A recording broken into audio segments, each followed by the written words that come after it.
Hello, everyone, and welcome to the Testing Psychologist podcast. I'm your host, Dr. Jeremy Sharp, licensed psychologist, group practice owner, and private practice coach. Many of y'all know that I have been using therapy notes as our practice EHR for over 10 years now. I've looked at others, and I just keep coming back to therapy notes because they do it all. If you're interested in an EHR for your practice, you can get 2 free months of therapy notes by going to thetestingpsychologist.com/therapy notes and enter the code TESTING. This podcast is brought to you by PAR. The neuropsychological assessment battery offers the combined strengths of a flexible and fixed neuropsych battery. And now you can score any of the NAB's 6 modules on PAR iConnect, PAR's online assessment platform. Visit parinc.com/NAB.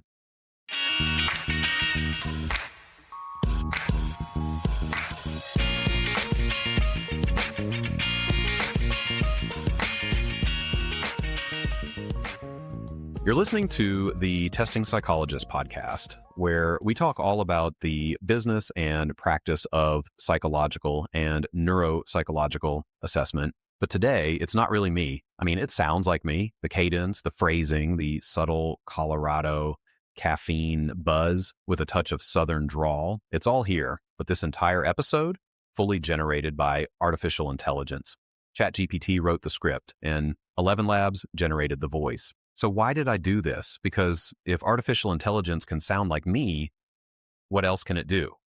Could it write an interview note summary? Could it generate recs for a kid with suspected ADHD and comorbid anxiety? Could it score a whisk, interpret a brief, and slap it all in a professionally formatted document? Maybe not all of that yet, but it's getting really close. This episode is designed to mess with your head a little, just like AI is starting to mess with ours as assessment clinicians.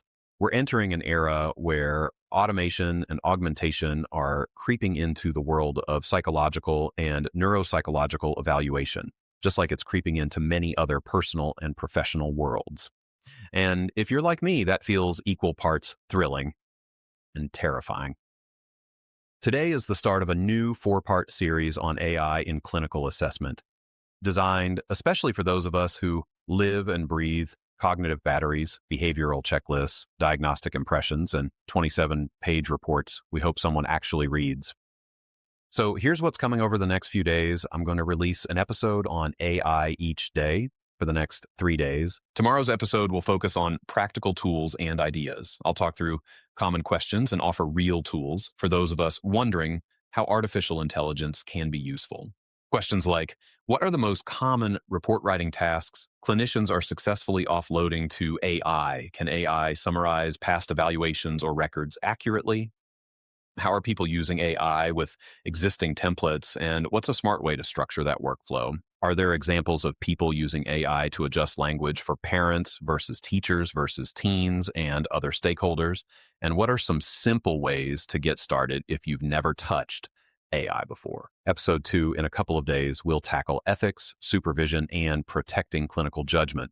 We'll go deep into what AI can and shouldn't do, especially when it comes to mentoring trainees, making diagnoses, and managing consent. Episode 3 in a few days is when we're going to do a deep dive into my proprietary, newly developed AI competencies, a rubric that you can use to assess and guide not just your own AI knowledge, but also your interns and postdocs skills. And today's episode, this one's the warm-up, the preamble, the uncanny valley with a coffee mug for today. Let's talk about why you, as a testing clinician, need to care about AI right now. Here's why AI matters in assessment practice, even if you're skeptical.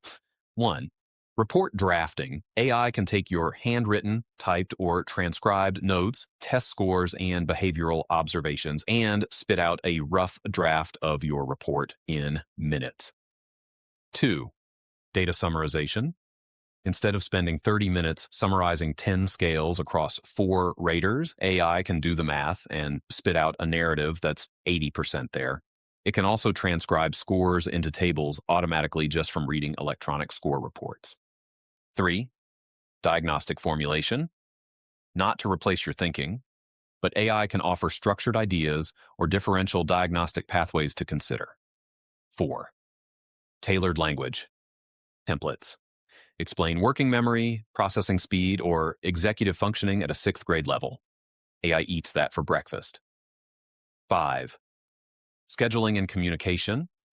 From intake confirmations to feedback reminders, AI can automate and personalize your practice's administrative workflow. 6. Thinking partner. Struggling with a complex question or problem.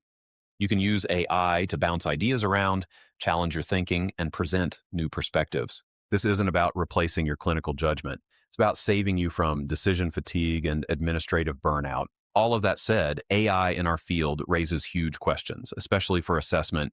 What happens to our clinical voice when we start letting AI generate 80% or more of a report? Are we risking homogenization, every report sounding like a mildly helpful robot wrote it?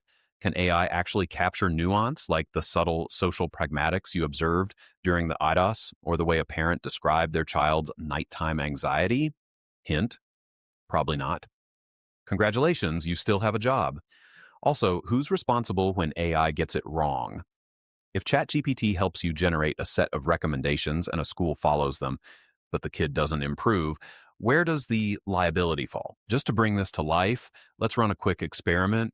Say you use AI to generate your behavioral observations section. You plug in structured data, a few quotes, score profiles, and classroom descriptions.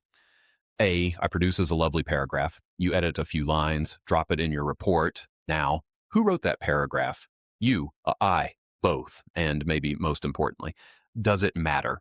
Would the client or a school or a court expect to know? Where do we draw the line between support and substitution? And let's not even start on data security, HIPAA, and the sketchy terms of service agreements you probably didn't read, but could use AI to translate and summarize for you. These aren't hypothetical. These are the conversations we need to be having now before this stuff gets baked into our standard workflows. That's why we need to treat AI like any other clinical tool, handle with care, validate before and while using, keep the human in the loop. I'll walk you through AI tools I've tested or researched, including tools that can draft full neuropsych reports in 15 to 20 minutes, tools that summarize results and spit out editable narratives, AI assistants that automate scheduling, consent form generation, and follow-up, tools to create customized psychoed handouts for parents, teachers, or clients, and most importantly, how to get started even as a complete newbie with AI. Okay, I think this little experiment has run its course for the time being. Over the next few days, we're going full nerd mode. You'll walk away with real, tangible ideas to experiment with. No coding required. Until next time, this is probably Jeremy Sharp, or maybe it's AI Jeremy. Either way, thanks for listening to the Testing Psychologist. See you in the multiverse. All right, y'all. Thank you so much for tuning into this episode. Always grateful to have you here. I hope that you take away some information that you can implement in your practice and in your life. Any resources that we mentioned during the episode will be listed in the show notes, so make sure to check those out. If you're a practice owner or aspiring practice owner, I'd invite you to check out the Testing Psychologist mastermind groups. I have mastermind groups at every stage of practice development, beginner, intermediate, and advanced. We have homework, we have accountability, we have support, we have resources. These groups are amazing. We do a lot of work and a lot of connecting. If that sounds interesting to you, you can check out the details at thetestingpsychologist.com/consulting. You can sign up for a pre-group phone call and we will chat and figure out if a group could be a good fit for you. The information contained in this podcast and on the Testing Psychologist website are intended for informational and educational purposes only. Nothing in this podcast or on the website is intended to be a substitute for professional psychological, psychiatric, or medical advice, diagnosis, or treatment. Please note that no doctor-patient relationship is formed here, and similarly, no supervisory or consultative relationship is formed between the host or guests of this podcast and listeners of this podcast. If you need the qualified advice of any mental health practitioner or medical provider, please seek one in your area. Similarly, if you need supervision on clinical matters, please find a supervisor with an expertise that fits your needs.